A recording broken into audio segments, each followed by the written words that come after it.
La jornada de innovación está dirigida a la comunidad académica de la Alma Mater, de otras instituciones de educación superior a nivel nacional, instituciones de educación media y básica, así como de organismos estatales y de la cooperación internacional que apoyan el sector de educación. Para dar inicio al desarrollo del programa del ciclo de conferencias, agradecemos y saludamos a los señores patrocinadores de este magno evento, entre ellos Gilmec, Comunicación Globales y Lecurga. Previo a la conferencia magistral, daré lectura de la hoja de vida de la señora conferencista internacional que hoy nos honra con su presencia, la doctora Susan Francis Salazar. Evaluación educativa, investigación educativa, evaluación curricular, didáctica universitaria, teoría educativa, pedagogía. Profesora del Departamento de Docencia Universitaria y del Doctorado Latinoamericano de Educación de la USR. En la parte académica e investigación, investigadora y colaboradora de los proyectos, entre ellos la conceptualización de la docencia universitaria en sede de la Universidad de Costa Rica, cursos no ponderables de la USR, estrategias didácticas utilizadas en la formación inicial de docentes en Costa Rica, la práctica docente en el aula universitaria, el saber pedagógico del profesor universitario valorado como excelente por sus estudiantes en la Universidad de Costa Rica. Ha impartido cursos, conferencias en diversas instituciones y universidades extranjeras. Ha elaborado en las diferentes publicaciones que se enlistan la siguiente: Manual de acreditación en la Agencia Centroamericana de Posgrado, Estrategias didácticas para la formación docente, Investigación y formulación, teoría y práctica de la investigación educativa en la formación de educadores, Docencia universitaria en espacios virtuales, Revista Actualidad, Investigación en Educación y la docencia constructiva en la universidad. Hasta aquí un breve resumen de la hoja de vida. Con ustedes, la doctora Susan Francis Salazar. Recibámosla con un fuerte aplauso, quien desarrollará la conferencia magistral sobre los caminos de la docencia de la actualidad, innovación e investigación. Muy buenos días a todos y todas. Inicio esta conversación y esta posibilidad de intercambiar con ustedes con un agradecimiento profundo a la Universidad Autónoma por la invitación que se me hace a compartir lo que nosotros hemos venido haciendo, lo que hemos podido aportar y construir desde un espacio que es homólogo a la Dirección de Investigación e Innovación y que creemos profundamente que es el resultado de poder encontrar caminos para construir de manera colaborativa un área que es, y aunque muchos pudieran pensar, bueno, la universidad es de las instituciones más antiguas, es medieval junto con la iglesia, resulta ser una de las más longevas. La docencia universitaria no es necesariamente uno de los espacios más estudiados, es de muy corta duración su esfuerzo, y por eso quisiera realmente agradecer la oportunidad de poder compartir con ustedes este conjunto de experiencias y este conjunto de resultados que hemos logrado obtener. Además, me llena de gran emoción y cariño, creo yo, tener que compartir con ustedes justamente este esfuerzo, porque yo también con Honduras comparto el participar de la Agencia de Acreditación de Posgrados ACAP, que tiene su sede acá. Entonces, me une también la gran dicha de poder estar acá, también aportando elementos que se salen, yo diría, no de la noción de la calidad educativa, pero sí de mi tal vez presencia como evaluadora, y entonces eso realmente pues me llena de gran emoción que pueda compartir con ustedes lo que yo realmente soy dentro de mi universidad. Cuando yo recibí la invitación y leí el título, no pude más que pensar en la posibilidad de una metáfora que pudiera establecer que esto es una ruta que empezó, que no ha acabado y que está llena de grandes posibilidades de investigación y de indagación e innovación. La docencia universitaria, tal y como les mencionaba anteriormente, al ser un espacio que realmente formalmente se inicia a investigar hace menos de 40 años, los primeros hallazgos o las primeras investigaciones formales de las que se puede dar cuenta están amparadas a procesos de evaluación y medición del desempeño docente en los años 70. Y es a partir más bien de los años 90, con la Conferencia Internacional de Educación Superior en París, que se hace un esfuerzo formal por establecer que esto es un espacio que realmente necesita ser indagado, investigado, y que además hay que generar, producir innovación en este espacio. Entonces yo me imaginaba una serie de rutas y una serie de caminos que hay que transitar, y por eso cuando pensaba en el título de la jornada yo decía, bueno, en realidad son los caminos actuales, son los caminos en los cuales en este momento se puede pensar la docencia universitaria, y son los caminos que probablemente nosotros desde la experiencia que hemos tenido podemos compartir con ustedes. Más allá que elementos prescritos, lo que queremos compartir hoy con ustedes es qué nos hemos encontrado en nuestras investigaciones y qué hemos podido trabajar y proyectar en nuestra labor de asesoría pedagógica. Dos componentes que me parecen muy importantes señalar. Probablemente uno de los hallazgos más importantes para nosotros fue el hecho de que no se puede pensar en innovación educativa en la docencia universitaria si tanto los docentes universitarios como quienes les apoyamos estamos asentados en dos grandes pilares. Uno es la investigación y otro es la indagación. O sea, no se puede pensar o no se puede seguir pensando que la docencia universitaria puede traerse los conceptos, los métodos, las indicaciones de otros niveles educativos. Nosotros no podríamos seguir pensando que la forma de hacer docencia en la universidad es similar a la forma en la que se hace docencia en otros niveles como secundaria, primaria. Y aunque existen categorías educativas, y yo voy a llamarlas pedagógicas, que podrían proyectarse, por ejemplo, ¿quién podría negar el gran aporte que hace Paulo Freire, por ejemplo, a la comprensión del acto educativo en la docencia universitaria? Nadie. Pero evidentemente necesitamos pensarla, repensar esas categorías a la luz de lo que es la universidad.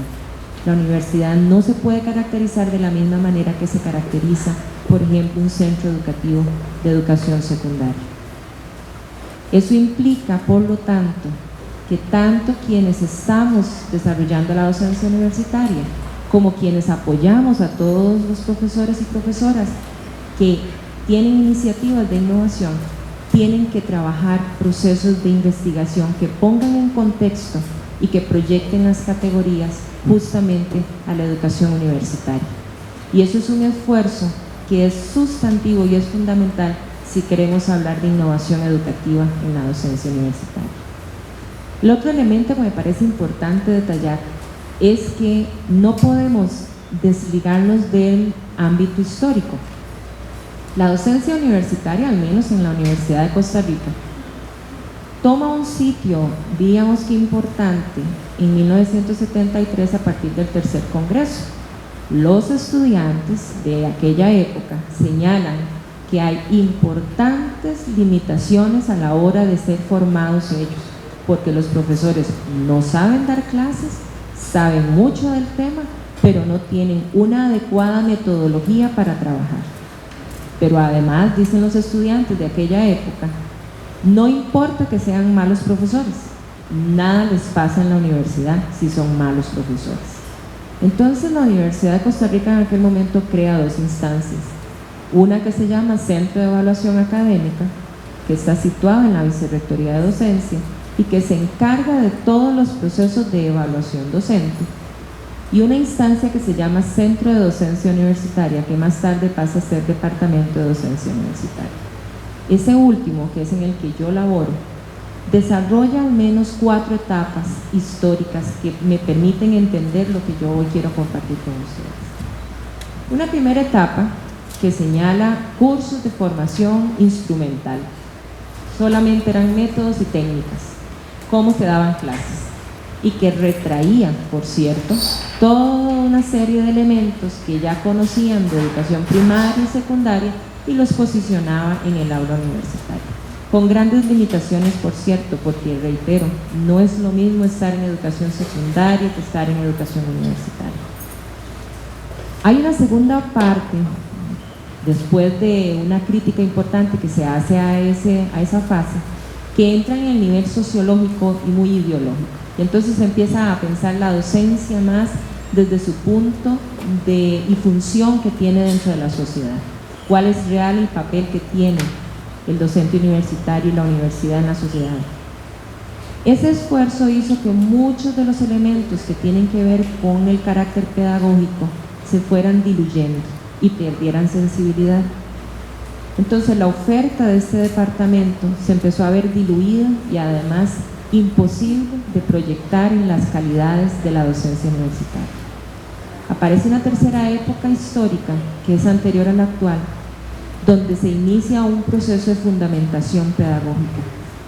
Y diríamos que es el esfuerzo más importante porque cuando empezamos a generar la fundamentación pedagógica es cuando nos damos cuenta que tenemos que hacer investigación para poder aportar y apoyar al profesorado universitario en sus procesos de innovación. Había que tomar decisiones. Si íbamos a trabajar con andragogía o pedagogía, ¿qué significaban esas palabras? ¿Qué significa currículum? ¿Qué significaba didáctica? ¿Cuándo estábamos haciendo innovación curricular? ¿Cuándo estábamos haciendo innovación didáctica? ¿Cuáles implicaciones había cuando se trabajaba una innovación desde lo curricular? ¿Qué significaba que una carrera cambiara de diseño curricular? ¿Qué implicaciones iba a tener eso en las funciones y en las actividades docentes? Y ese proceso nos permite llegar al estado actual. En el estado actual le hemos llamado a esa fase de desarrollo pedagógico, y es cuando hemos incorporado una serie de dimensiones investigativas que apoyan al docente universitario y con el cual nosotros promovemos y tratamos de que los docentes desarrollen innovación educativa. De eso es lo que quiero compartir con ustedes el día de hoy. ¿Qué encontramos nosotros en cuanto a la docencia universitaria cuando hablamos de retos y desafíos para la área? Bueno, resulta ser que el docente universitario, tal cual, es una persona que se dedica a una actividad educativa. Muchos de nosotros como docentes universitarios no nos caracterizamos como docentes, sino que si yo soy de ingeniería y trabajo en la universidad y me preguntan mi profesión, lo primero que digo es soy ingeniero, no digo soy docente, cuando en realidad me estoy dedicando a la actividad docente.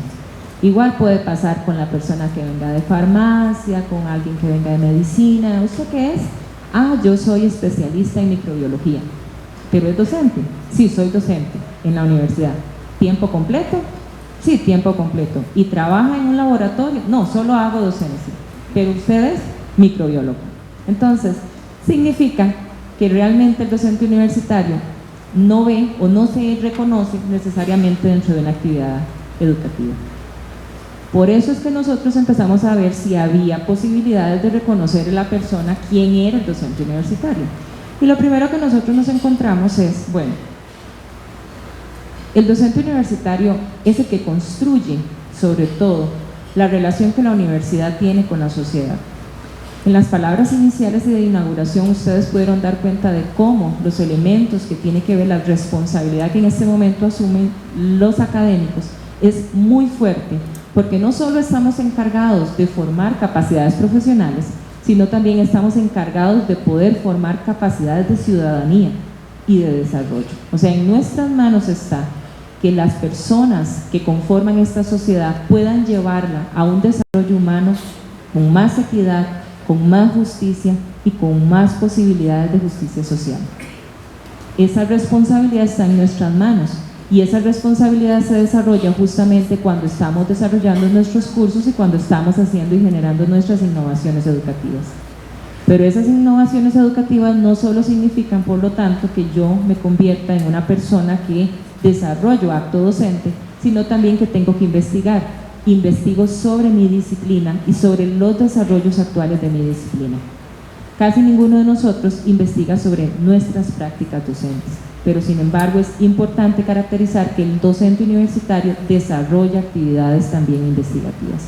Y dentro de lo que se llamarían modelos de universidades públicas, también es importante destacar la actividad de extensión. O sea, también es importante que el docente reconozca que tiene una importantísima y significativa responsabilidad haciendo una socialización de los resultados de su trabajo a la sociedad.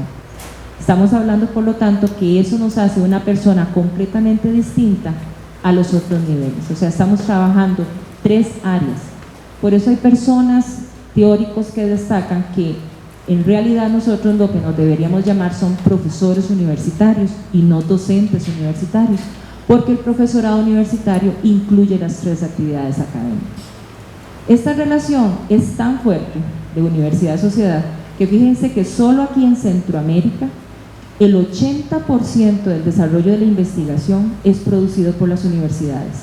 O sea que el desarrollo, ya hay bastante crítica en cuánto se invierte en investigación y en ciencia y tecnología en la región centroamericana, pero aún así el 80% de nuestra investigación centroamericana es producida por nosotros.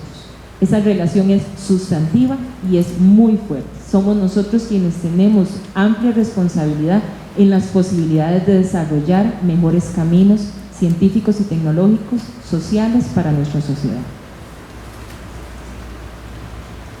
También nos encontramos que el docente universitario en este momento tiene una importantísima exigencia de calidad.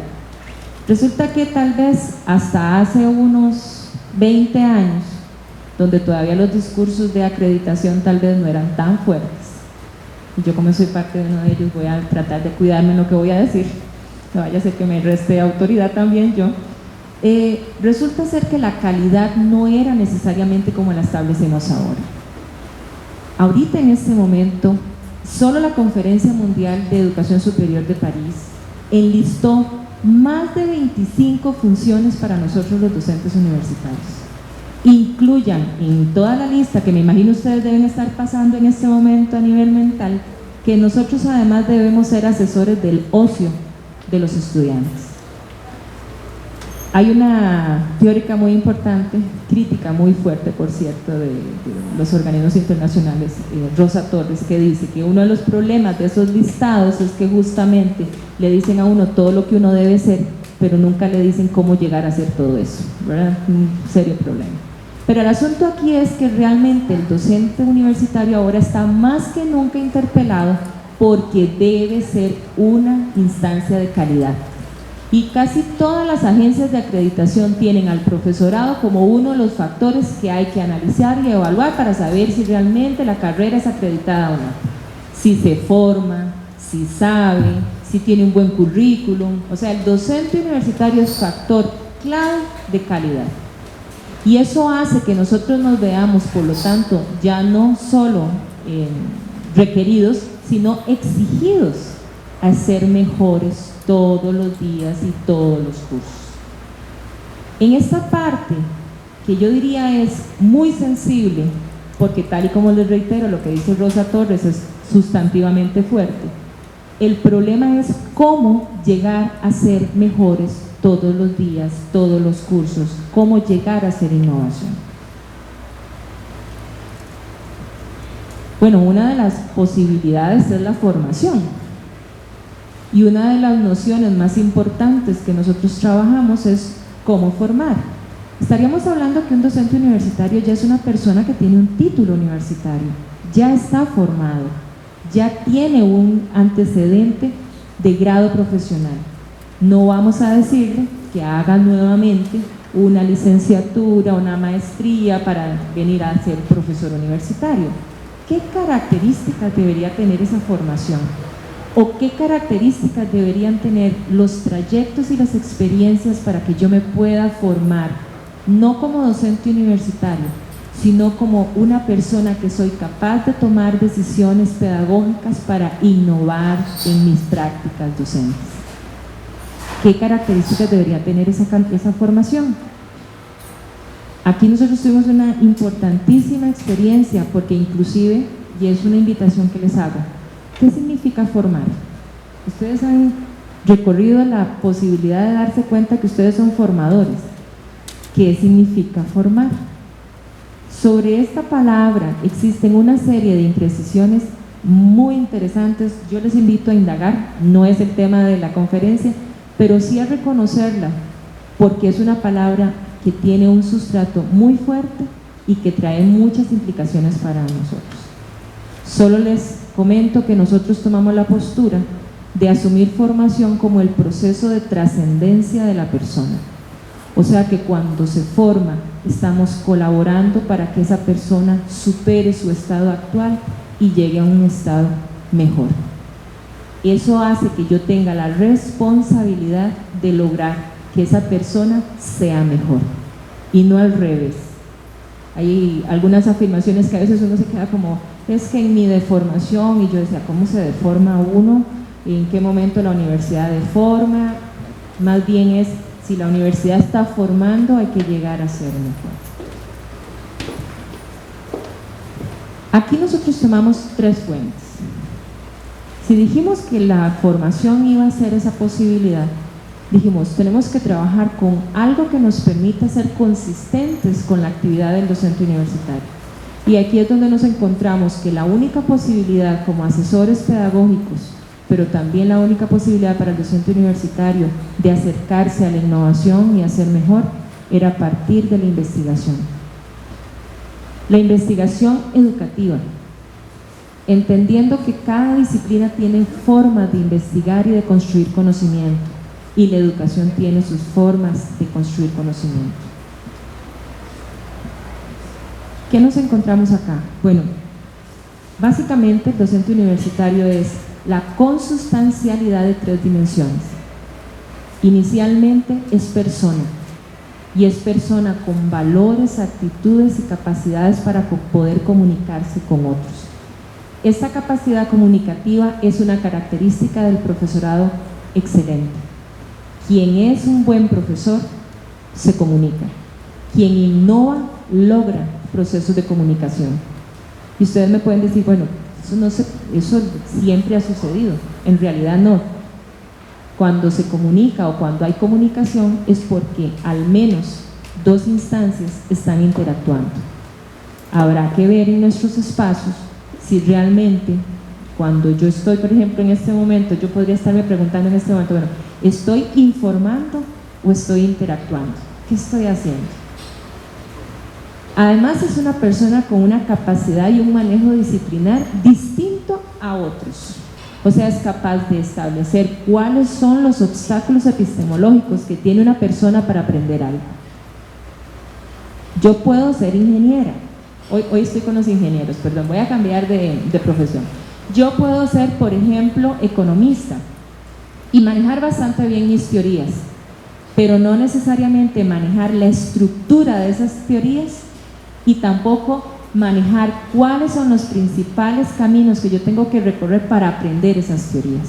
El docente universitario sí los reconoce, pero además es capaz de establecer cómo hacer para no cometer esos errores, para no tener que en el camino construir ese conocimiento cometer esos errores. El profesor universitario además es capaz de vincular con el contexto. Nadie como el profesor tiene capacidad para establecer cómo se relaciona la teoría con la práctica.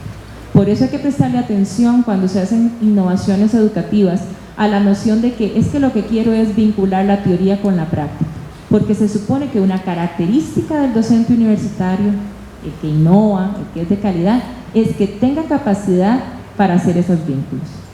Y además tiene capacidad investigativa y desarrolla el conocimiento no solo de su disciplina, sino de cómo compartir en su disciplina el saber.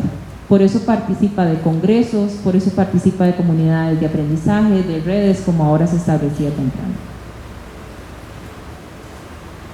¿Cuáles otras tareas tiene el docente universitario?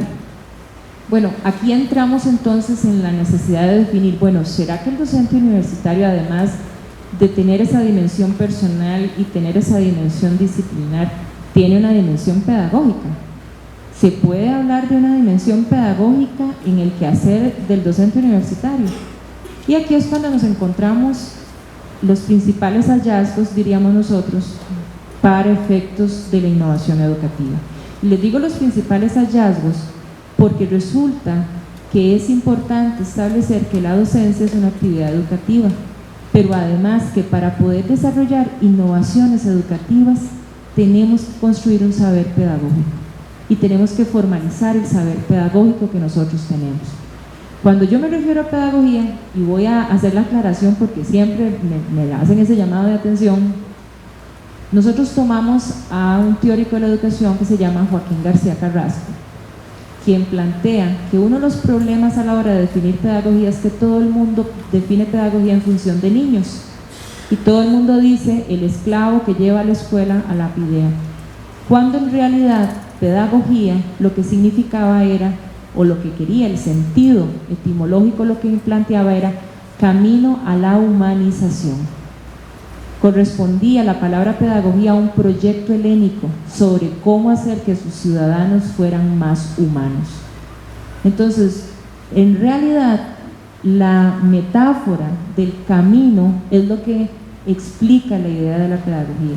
Entonces, cuando nosotros nos encontramos esto, nos encontramos que para poder trabajar en innovación educativa, había que investigar sobre cómo se construía el saber pedagógico. Porque todo el saber pedagógico que se le compartía a los docentes, acuérdense de las 3 etapas que les comentaba histórica, venía y provenía de otros contextos que no eran universitarios, pero además, me parece a mí el más delicado de todo, es que todo era prescriptivo. Así se hace, así se da clases, así se elabora un examen, así se desarrolla una metodología. Nada era la construcción por sí mismo, el profesor construyendo sus propios métodos a partir de su propia disciplina. Así que entonces nosotros iniciamos un proceso para establecer, bueno, qué significa saber pedagógico y qué vamos a incorporar en él y qué le vamos a aportar. 1. En principio, una de las tareas más importantes a nivel de innovación es que el profesorado pueda lograr comprender y gestionar el currículum. Pasa en mi universidad que cuando a mí me contratan, lo que a veces me dan es el programa de curso. No me dicen en qué marco curricular está, no me dicen cómo yo voy a contribuir con el perfil del egresado. Es más, ni siquiera sé qué participación tengo yo en la construcción de ese perfil del egresado, lo cual significa que yo no tengo comprensión ni gestiono el currículum. Pero realmente en la práctica soy uno de los activadores del perfil de graduado. No hay nada más que forme a una persona que un modelo de referencia. Y si a mí me gusta mi modelo de referencia, yo trataré de imitarlo a él en casi todo. Eso explica por qué muchas prácticas culturales de las profesiones se pasan de generación en generación y sin explicación. Nosotros decimos, por ejemplo, bueno, cuando la compañera me presentó, yo soy, en realidad mi base es de educación preescolar, hace muchos años no ejerzo, pero todas a nosotros en Costa Rica cuando dicen, ¿usted es de preescolar? ¿De kinder? Entonces todos te vuelven a ver así con carita como Diosito de peluche. Y todo el mundo se queda así como, ¡ay, qué linda! Y empiezan a hablarle a uno como un tono así, ¡ay! Como y lo empiezan como a bajar. Y dice, qué raro, como si uno fuera chiquito de 2 años, ¿no? Porque la idea es que casi todas las de preescolar hablamos así, bonito, chiquitito, bonito, en diminutivos y todo. Esas son prácticas culturales asociadas a las disciplinas. Me estoy haciendo el ejemplo conmigo misma para no entrar a hablar de otras profesiones donde ustedes pueden probablemente situar muchas características y prácticas culturales que se van pasando de generación en generación y que ustedes no se explican por qué a la fecha todavía existen. Comprender y gestionar el currículum supone que yo sepa cuál es el objeto de la profesión y cuál es mi función en términos de la formación de ese objeto. Significa que yo entienda que yo voy a formar a una persona, que voy a contribuir en el camino de la formación de esa persona a partir de que yo entienda cuáles son las fronteras de ese objeto y cómo ese objeto se sitúa dentro de un contexto, qué significa y qué implicaciones tiene dentro de ese contexto.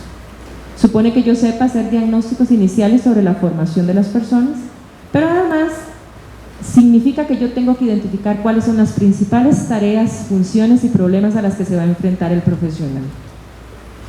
Supone esto, por lo tanto, que yo revise que dentro de mis procesos de innovación educativa yo estoy apoyando al estudiantado justamente a reconocer esos problemas y establecer cuáles son las mejores habilidades y cuáles son las mejores competencias y capacidades que se pueden desarrollar en mi curso. Pero además supone que yo soy capaz de darle seguimiento curricular de tal manera que yo puedo establecer la secuencia de cursos y de formación que yo voy a poder darle a mi estudiante y cómo él va a poder resolver los principales problemas. Otra de las áreas que tiene que ver con ese saber pedagógico es que además yo debo ser capaz de analizar los comportamientos formales que hay que propiciar dentro del estudiantado. Y la universidad en particular desarrolla ciertas capacidades que no es sencillo cuando estamos pensando en que nosotros tenemos que establecer que las personas que ingresan, por ejemplo, vienen de un modelo educativo, vienen de un modelo de secundaria con ciertas características. Al menos en mi país la queja más frecuente es que no saben leer, no saben subrayar ideas principales, no saben analizar, bueno, pero el rezo es grande. Yo no sé si aquí también sucede de la misma manera, pero significa que el profesorado universitario se enfrenta el primer año a la indicación: mire, usted tiene que desarrollar pensamiento crítico con sus estudiantes. Y el pensamiento crítico pega contra la pared cuando el estudiante no es capaz de leer una hoja y tomar posición. Y no lo puede hacer no porque no quiera, no viene de un modelo que le ha invitado a desarrollar posturas y posiciones en relación con un autor u otros autores. Pero además aquí les hago y adelanto algunas cuestiones. Resulta ser que por desarrollo psicológico y neurológico tampoco pueden. Si ustedes y nosotros coincidimos, las edades de ingreso de la universidad son más o menos 17, 18 años. A ver, psicológicamente, ¿quiénes están con nosotros? Adolescentes. ¿Cómo construyen el conocimiento de los adolescentes? Eso es saber pedagógico y eso hay que entenderlo. Si queremos hacer innovación educativa, hay que entender cómo nuestros estudiantes aprenden. Probablemente es uno de los temas menos tratados en la universidad y sobre todo en nuestras instancias. Una invitación a Marta para que compartamos una investigación por ahí. ¿Quién es nuestro estudiante? ¿Qué experiencias tiene? ¿Qué capacidades tiene? ¿Cómo se pueden desarrollar las experiencias en un adolescente? Le comentaba ayer a Marta, la OMS declara la adolescencia, la finalización de la adolescencia a los 25 años. Aquí debemos haber un montón todavía de adolescentes probablemente. Estamos hablando que todavía estudiantes de posgrado son adolescentes. Aunque el concepto sea un concepto de construcción occidental, estamos hablando de que todavía tienen nociones de carácter psicológico que no les permite llegar a tomar decisiones profesionales. Ahora, ¿cómo se logra que los estudiantes adquieran ese conocimiento? Entonces resulta que tenemos que tener conocimiento de estrategias más fuertes que ya no son solo memoria, completar, analizar, sino que necesitamos llevar a procesos que son más fuertes, funciones superiores, resolución de problemas, clasificaciones, categorizaciones. Por ejemplo, ¿cuántos de nosotros conocemos cuál es la teoría que está a la base de la resolución de los problemas? ¿Cuáles de nosotros sabemos, por ejemplo, que cuando le estamos planteando problemas a los estudiantes tenemos que pensar en 3 niveles? El algorítmico, el contingencial y el de acción situada. ¿Cuáles son las características de una estrategia didáctica innovadora cuando estamos a nivel algorítmico? ¿Cuándo estamos frente a una innovación porque estamos trabajando más con niveles de acción situada, también llamados dilemas? Esta noción implica que al profesorado también hay que apoyarle en la posibilidad de que sea capaz de tomar decisiones pedagógicas, o sea, indagar sobre esto. No se puede saber sobre todo, pero si mis problemas de profesión disciplinar me permiten trabajar con esto, ¿a dónde acudo para poder desarrollar indagaciones y poder investigar sobre esto? Y uno de los papeles más importantes del saber pedagógico de un profesor universitario es que resulta ser que son transformadores del saber. un docente universitario es capaz de transformar un saber disciplinar en un saber que sea aprendido por otros. Ese proceso de transformación de saber ha sido estudiado por diferentes programas de investigación en el mundo. Dos de los más conocidos son los de Lee Schulman con el conocimiento pedagógico del contenido. Esa categoría es construida inicialmente para profesores de secundaria, pero el mismo investigador se da cuenta que donde mejor se explica es en la universidad. Y luego está transposición didáctica, que ha sido desarrollado más por los franceses en el esfuerzo de explicar cómo se aprenden las matemáticas. De esas dos vertientes nosotros asumimos la primera, para darnos cuenta que, de nuevo, resulta ser que las disciplinas tienen dos dimensiones. Una que es sustantiva, que conjuga todo lo que es el contenido disciplinar, todo lo que son las teorías que explican la profesión, y uno que es sintáctico. El sintáctico es el que incluye todos los criterios con los cuales nosotros le damos criterio de verdad a un saber profesional. O sea, por ejemplo, si a mí se me ocurriera en este momento hablar de físico-química, el primer físico-químico que esté en este espacio se va a dar cuenta que yo no sé, porque tiene criterios para establecer si lo que yo estoy planteando tiene noción de verdad epistemológica o no. Esa dimensión sintáctica es la que permite construir los criterios pedagógicos para poder hacer esa transformación del saber. Cuando estamos hablando, por lo tanto, de que no es lo mismo traerse las categorías pedagógicas de otros niveles a la universidad, es por esto, porque justamente cada saber construye su propia didáctica. Nosotros no podemos establecer las mismas dimensiones didácticas, las mismas categorías didácticas. Vamos a ponerlo en un ejemplo más concreto. Una wiki no funciona igual en química que como funciona en psicología. Son dos cosas completamente distintas, aunque la técnica esté ahí. Entonces, esa dimensión sintáctica es muy clara para el profesorado universitario y hay que aprender a construirla. Por lo tanto, nosotros llegamos a decir, bueno, y entonces, ¿cómo hacemos? Si ya tenemos que todos los docentes universitarios que se han investigado y nosotros sí también desarrollamos tres fuertes investigaciones. Una que se llamaban las prácticas docentes en los profesores que estaban llevando cursos de didáctica universitaria para caracterizar qué era realmente la práctica docente. Dos, cuáles son las características que tiene el saber pedagógico de un profesor que se llama excelente y que no había recibido cursos de educación. Eso era muy importante porque ustedes no tienen idea cómo el discurso educativo restringe de verdad la posibilidad de que la persona se exprese, ¿verdad? Parece que tiene miedo, como que se sienten evaluados. Entonces queríamos ver qué características tenía el docente evaluado excelente y cuáles eran las características de las comunidades disciplinares ante el saber pedagógico. Hallazgos fundamentales. Innovar significa romper nociones. Y esto hay que gritarlo a los cuatro vientos, porque el docente en realidad se siente cohibido a innovar porque cree que tiene que tener un bagaje y una especie de plataforma muy inaccesible a él. Inclusive nosotros hablamos de que algunos textos y palabras educativas hay que cambiarles como el tono, ¿verdad? No, hay gente que nos dice, no usen con nosotros las malas palabras. Y las malas palabras es, por ejemplo, epistemología. No podemos hablar de epistemología. O sea, realmente hay una imposibilidad de accesar a ciertos significados, no porque no quieran, las tienen muy, pero sino porque realmente necesitamos invitar a la innovación. Uno, docencia no es manejar técnicas didácticas. Eso es sustantivo. Docencia es poder crear escenarios y espacios posibles para que las personas puedan trascender.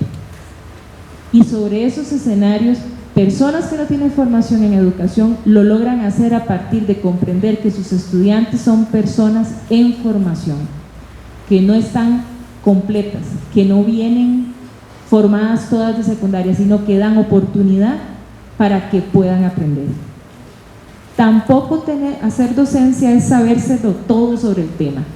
Y sobre esto tuvimos muchas experiencias de docentes angustiados porque ahora los chicos con el celular, los chicos y las chicas, son capaces de seguirnos la clase y además reconocer nuevos artículos del autor que yo estoy hablando. Tal vez yo cogí el autor, este artículo que estoy trabajando fue publicado con mucho, seguramente en marzo, y resulta que ellos se acaban de encontrar el que publicó en agosto, y sobre ellos me van siguiendo.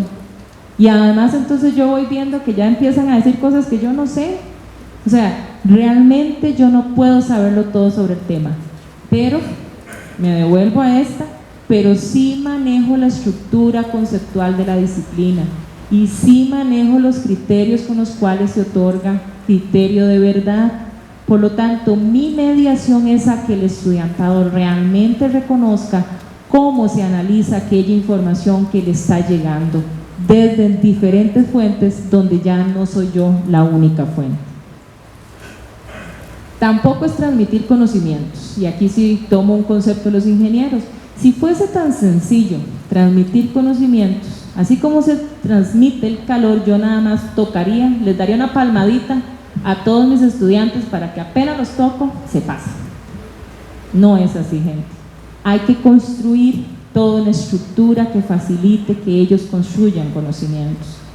Y al profesorado hay que hacerle ver eso, de tal manera que pueda permitirse la idea de romper la idea de que tiene que estar exponiendo siempre que va a clases. Tengo que exponer, porque es transmisión de conocimiento, entonces tengo que informar. No es informar, es formar. Y para formar hay que crear espacios de comunicación, o sea, hay que interactuar. Eso es hacer docencia. Y por lo tanto, eso implica innovar. Innovar implica, por lo tanto, variar los roles que tenemos en este momento situados dentro del espacio de lo educativo. Significa que tanto docentes como estudiantes se convierten en hablantes y escuchantes, indistintamente. Ya el experto no soy yo. Miren, esa palabra de la experta ya no soy yo, cuesta mucho, es muy frecuente en casi todos los discursos sobre la calidad, pero vivirla, realmente vivir, sentir que ya yo no soy la experta, cuesta mucho. Sin embargo, me devuelvo, no soy la experta en el tema, pero sí manejo y tengo dominio de la estructura del saber. Eso no lo olviden, porque eso es lo que permite generar las innovaciones. Ahora, eso hace que entonces mi función sea de mediador, o sea, yo me voy a poner en medio de todo el saber, de toda la tecnología que hay en este momento, para lograr hacer que el estudiante se acerque a ella de manera diferente, pero el estudiante no tiene la estructura ni tiene los criterios. Ahí es donde entra el saber pedagógico, porque entonces yo comparto los criterios a partir de esos saber pedagógico que yo tengo. ¿Cómo se construyen esos criterios? ¿Cómo se logra construir esa estructura? La innovación es contextual. Puede ser que de pronto lo que yo hoy esté diciendo no tenga nada de novedoso para ustedes, pero en mi universidad es súper innovador, porque los contextos son distintos. Puede ser que yo tenga en este momento, estoy realmente admirada de ver que lograron una primera graduación con un sistema virtual. Yo digo, qué interesante, qué innovador. En la Universidad de Costa Rica nosotros no hemos logrado eso todavía. Ok, en este contexto, ¿es innovador o ya es parte de las prácticas cotidianas? En mi universidad eso puede ser muy innovador. Que yo logre trabajar una innovación significa que es porque yo estoy promoviendo una experiencia que para ese contexto logra resolver una necesidad y un problema. Ese significa que yo tengo que declarar las necesidades. Se innova porque hay necesidad de innovar. Se innova porque todavía no hay un esfuerzo para que me movilice a cambiar, hasta que yo logro ver las necesidades. Por eso una innovación no puede ser replicada a todos los espacios. Cada uno de nosotros, cada carrera y cada disciplina tiene sus propias necesidades. Así, por ejemplo, si ustedes están frente a una clase de matemática donde se necesita la pizarra y la tiza, la innovación puede ser que la pizarra electrónica no sea la innovación, puede ser que la innovación sea cambiar los colores de la tiza, eso es la innovación, pero es porque define según sean las necesidades. Y la innovación es una intención de, yo intento cambiar tal cosa, intento que aprendan tal cosa, intento, o sea, la innovación implica intervenir, la innovación no se da solita, por decirlo de alguna manera, no emerge, ¿verdad?, solita, yo intervengo, y eso significa que soy consciente de lo que estoy haciendo. Eso me reposiciona en la relación pedagógica y por lo tanto me convierto en un agente cultural, ya no soy un agente disciplinar, me convierto en un modelo de referencia, soy un modelo que le permite al estudiante ver cómo yo analizo las cosas, cómo yo identifico las mejores fuentes de información, cómo yo organizo las ideas. Entonces ya no tengo que estar esperando que él lo haga, sino que yo me tengo que convertir en un modelo de referencia. Si ustedes hacen alguna introspección de al menos unos 30 segundos y yo les dijera quién fue su mejor profesor o quién fue su mejor profesora, ya deben tener en este momento ustedes situado un nombre aquí. Y esa persona que fue su mejor profesor o su mejor profesora, algo les ayudó a ser quienes son ahorita. Y algo les planteó en su forma de tomar decisiones profesionales. Esos son modelos de referencia, pero hay que hacerlo consciente. Se supone que por lo tanto yo me convierto en un mediador también de saberes socioculturales y de procesos de aprendizajes. ¿Cómo aprendemos en medicina? ¿Cómo aprendemos en ingeniería? ¿Cómo resolvemos los problemas? ¿Cómo lo hacemos? Y eso significa que yo genere experiencias de comunicación. La palabra comunicación, aquí lo estoy diciendo de manera muy insistente, tal vez no he profundizado mucho, pero sí es una invitación a que la profundicen. Cuando hay comunicación, las dos instancias, por decirlo de alguna manera, se sienten activas. Somos escuchantes y hablantes al mismo tiempo. No somos solamente receptores, como el modelo tradicional decía, ni solo somos emisores, somos ambos al mismo tiempo y por lo tanto estamos activos. La innovación tiene como una característica la comunicación pedagógica, ambos están activos. Cuando hay innovación, ambos están activos. Habría que identificar por lo tanto que mi innovación de verdad desarrolle esos espacios. Y para ir terminando, ¿qué planteamos nosotros para ayudar a todos los profesores? Uno, nosotros no queremos formar pedagogos, para eso las carreras existen, o sea, quien quiere hacerse pedagogo lo puede hacer, las escuelas de educación, las facultades de educación, hay doctorados en educación, quien quiera hacerse pedagogo, yo soy pedagoga y me encanta, los invito. Pero el profesor universitario no es para formarlo como un pedagogo, pero sí como una persona que tiene capacidad para tomar decisiones pedagógicas, ahí hago la diferencia, ¿sí? Para lograr eso, nosotros dijimos, bueno, hagamos un balance entre la emergencia y la reflexión pedagógica, porque no les íbamos a poner a leer los 7 saberes de Edgar Morin, no era esa nuestra idea, tampoco los íbamos a poner a leerse teoría educativa de Joaquín García Carrasco, no, el profesorado llega con necesidades. Les cuento una muy sencilla, ya se la comentaba ayer creo que a Marta o a Sonia que estuvo conmigo. Hace unos 5 años hubo en mi país un ajuste en la situación de las pensiones y entonces hubo una desbandada de profesores de la Universidad de Costa Rica impresionante. Se jubilaron así, ¿verdad?, en carrera, dejando un vacío importante de catedráticos y había mucha gente que no había regresado a estudiar del extranjero. ¿Quiénes van a dar clases? Los chicos que se acaban de graduar. Entonces muchos de esos muchachos tuvieron que tomar las riendas de los cursos de profesores que se acababan de jubilar. Cuando esos muchachos llegaban a los cursos que nosotros desarrollábamos, resulta que las preguntas eran, ¿cómo hago para que me hagan caso? Para que yo tenga poder en el aula. Es que todos son mayores que yo.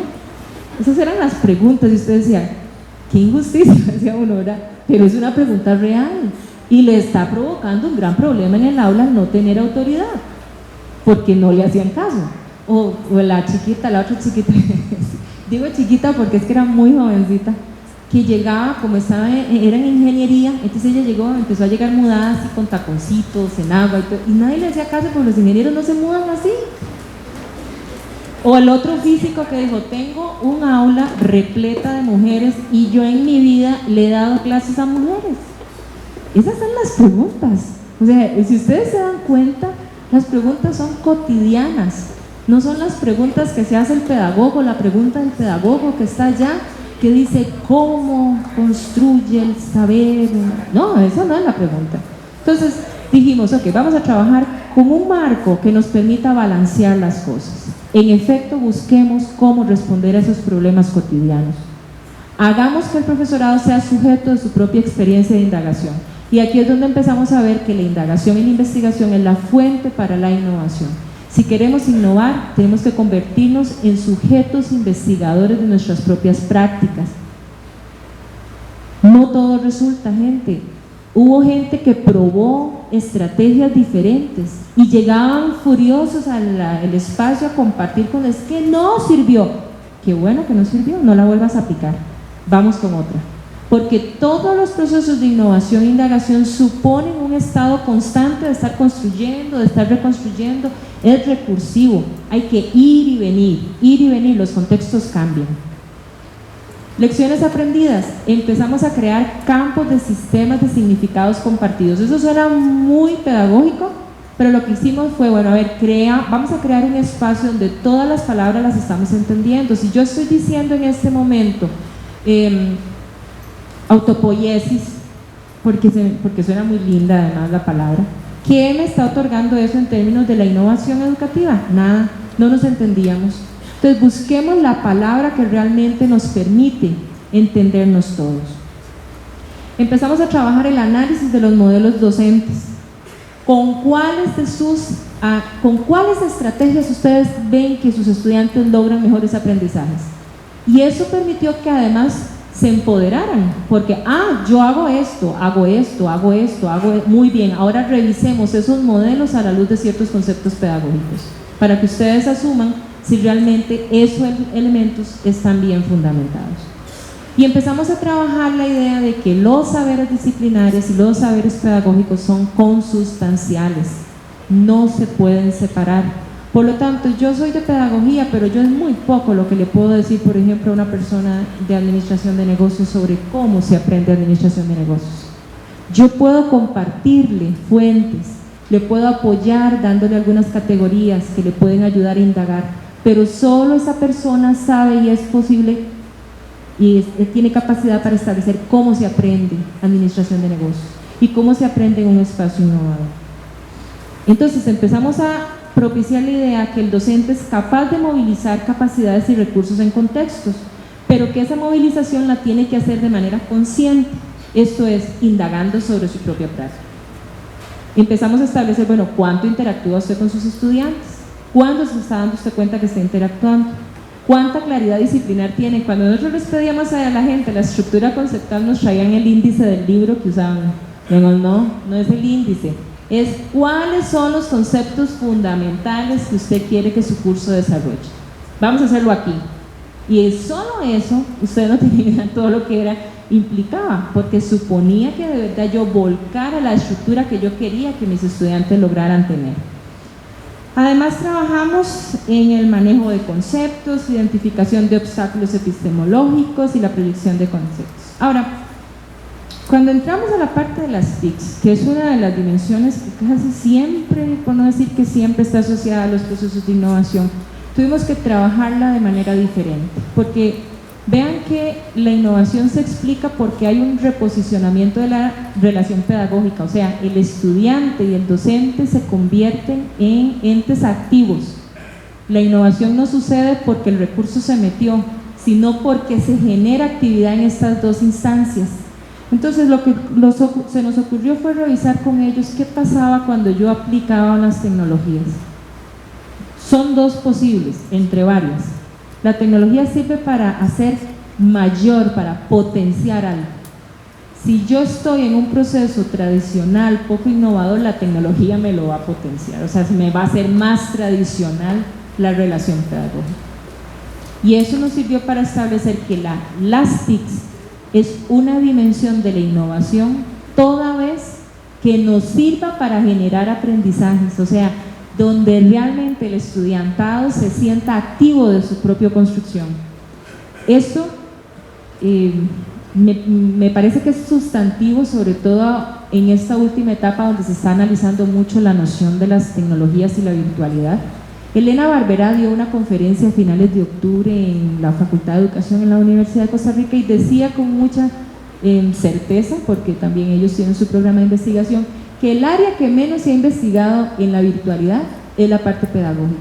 O sea, todavía no somos capaces de decir si realmente a partir de las tecnologías la gente aprende, o si será que aprende a partir de las interacciones que la tecnología le propicia. ¿Cuál de los dos elementos es lo que está explicando que la gente aprenda o no? Entonces, cuando identificamos recursos para el aprendizaje, identificamos que sí, bueno, ahora es más, para un estudiante es muchísimo mejor ver un video, pero también hay que leer,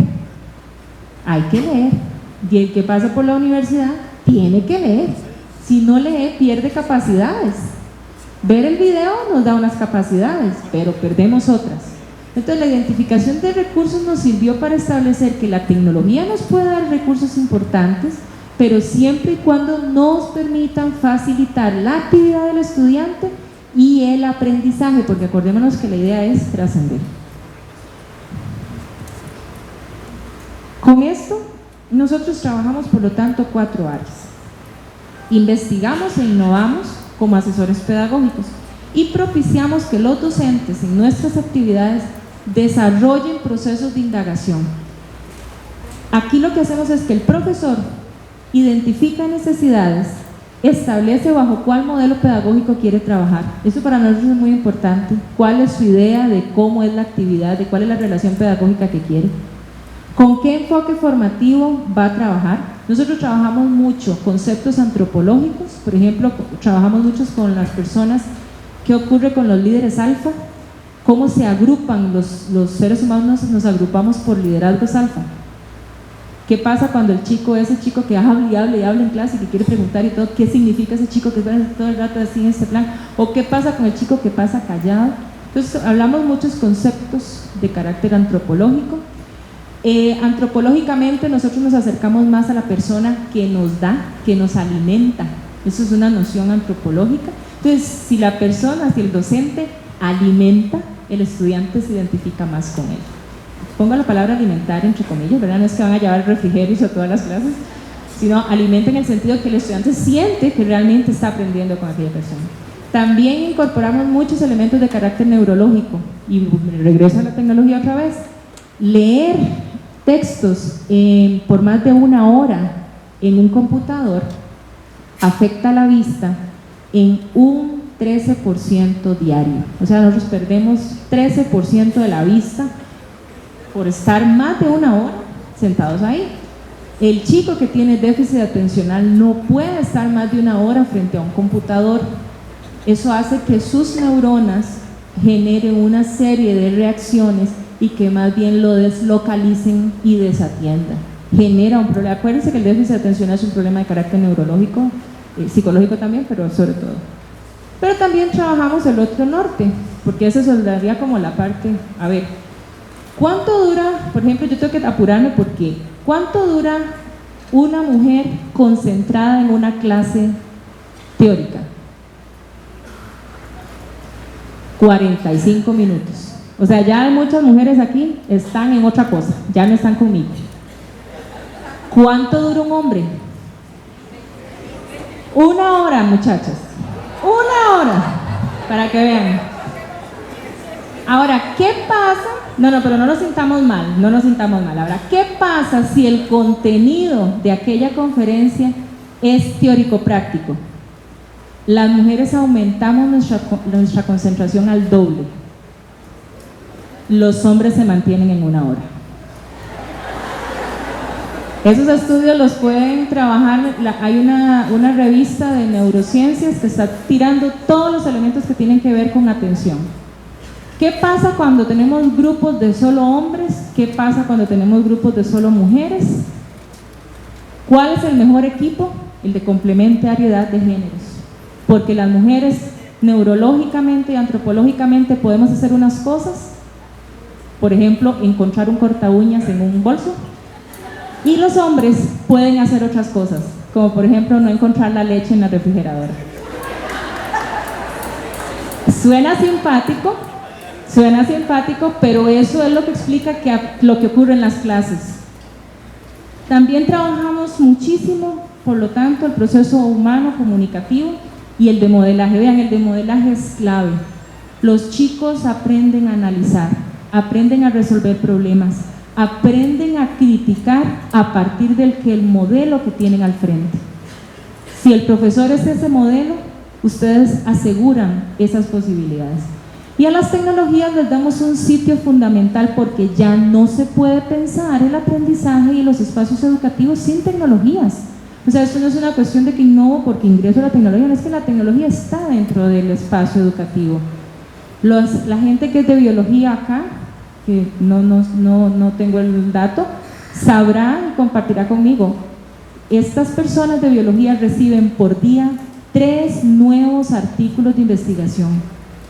O sea que por año reciben más de 1 millón de nuevos artículos y de nuevo conocimiento que se supone deben construir e incorporar en sus cursos.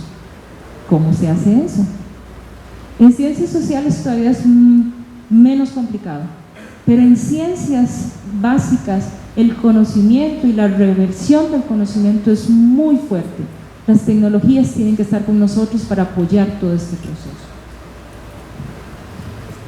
¿Qué hemos nosotros trabajado? ¿Qué estamos trabajando finalmente en eso? Bueno, las líneas de investigación que tenemos ahorita en este momento son 5. La relación de cerebro y cultura no la desprendemos. Cada vez hay más hallazgos sobre las posibilidades que da entender en este momento el cerebro, pero no lo queremos ver. Nosotros no estamos de acuerdo con el concepto de neurodidáctica.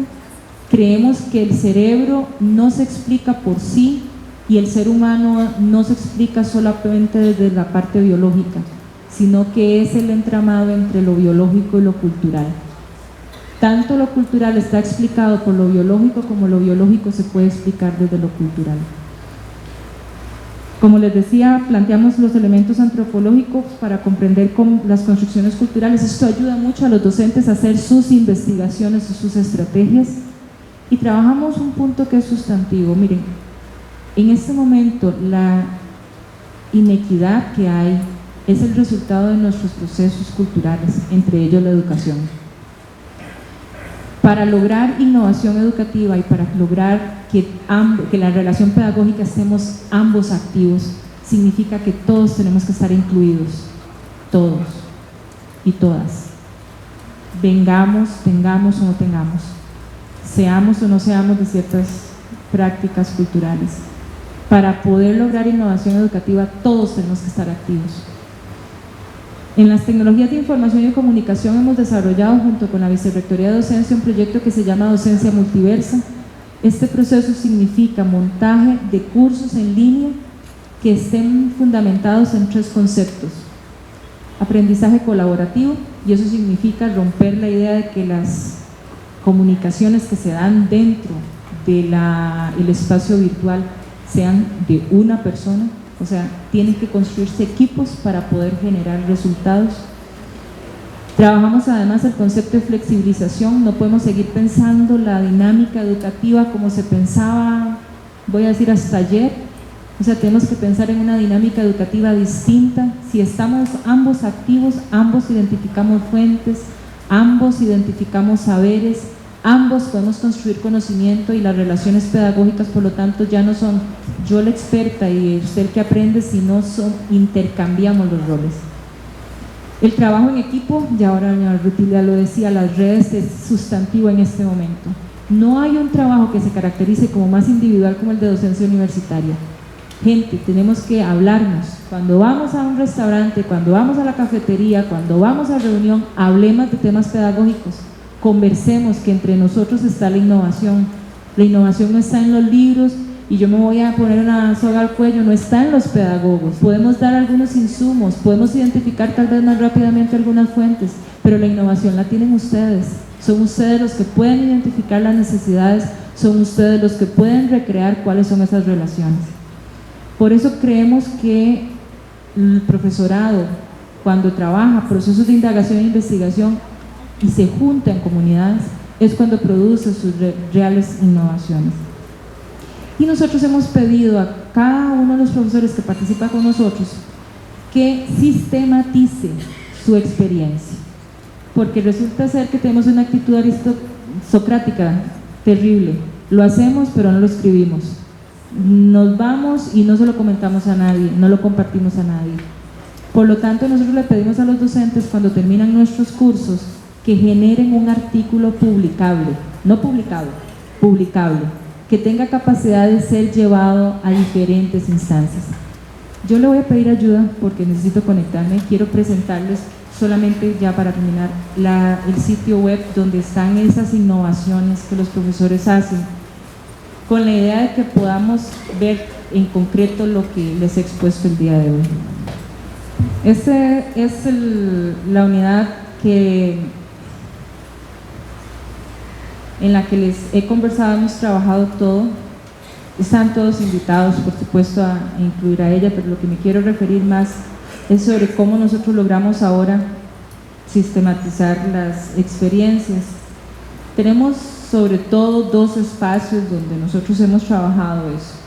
El primero tiene que ver en los apoyos para el curso de didáctica, y entonces acá hemos trabajado con todos los profesores, según sean las áreas de la Universidad de Costa Rica, que incorporen cuáles son sus innovaciones. Por ejemplo, acá hay una sobre el uso de los foros en la enseñanza del inglés. Acá tenemos, este sitio se actualiza todos los semestres. Trabajando aprendizaje basado en problemas, una experiencia de agronomía, el estudio de casos en economía agrícola, los mapas conceptuales en agronomía. Vamos a trabajar. Tenemos evaluación, problemas, proyectos. Todos estos artículos se suponen son proyectos de profesores que pasan por nuestros cursos. Este espacio ha permitido que muchos de ellos compartan cuáles son sus innovaciones. El otro espacio que utilizamos para efectos de compartir son las publicaciones digitales. Compartía con Marta yo que nosotros hemos intentado, y le aplaudo a ella, que esta sea la quinta jornada, porque nosotros hemos hecho esfuerzos impresionantes para poder reunir a los profesores así como se ve hoy el día de hoy acá, y no hemos podido. Entonces decidimos hacer jornadas de mediodía para ver si acaso se podían acercar y presentar este tipo de insumos. Todos estos que están acá son libros que hemos publicado donde hay experiencias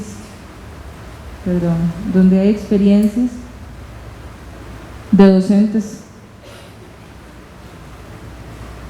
que van innovando y que van proponiendo a los compañeros y compañeras que se puede hacer.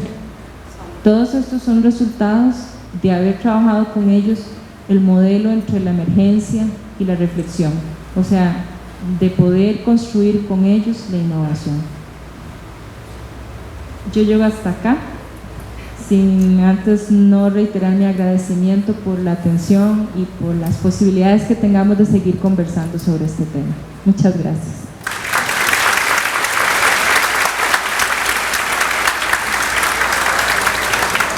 Voy a también aprovechar la oportunidad para entregar el diploma de participación a la doctora Susan Francis, ¿verdad?, por haber sido nuestra conferencista principal en esta quinta jornada de innovación educativa. Muchísimas gracias, doctora Susan, también por la deferencia de haber viajado desde Costa Rica para acompañarnos en esta jornada.